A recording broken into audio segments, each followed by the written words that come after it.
السلام علیکم ورحمۃ اللہ وبرکاتہ۔ پیارے بچوں، تربیتی نصاب حصہ پنجم، بیٹا آپ یہ کتاب اٹھا لیں۔ آج کا ہمارا سبق صفحہ نمبر 31، سجدہ سہو کا طریقہ۔ سجدہ سہو کیسے کرنا ہے بیٹا؟ آپ توجہ کریں، میں سبق شروع کر رہا ہوں۔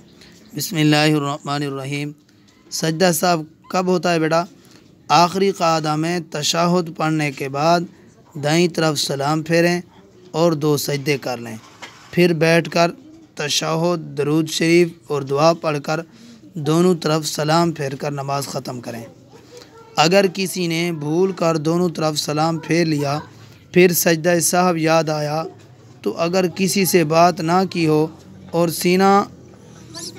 سینہ قبلے سے نہ پھرا ہوا ہو تو وہ سجدہ سہو کر کے نماز پوری کرے، نماز درست ہو جائے گی۔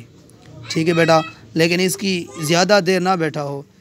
علماء نے لکھا ہے 40 سیکنڈ، آدھا منٹ، اتنی دیر تک اگر اس کو یاد آ گیا تو اتنی دیر تک جو ہے نا وہ اپنی نماز کو دوبارہ مکمل کر سکتا ہے سجدہ سہو کے ساتھ۔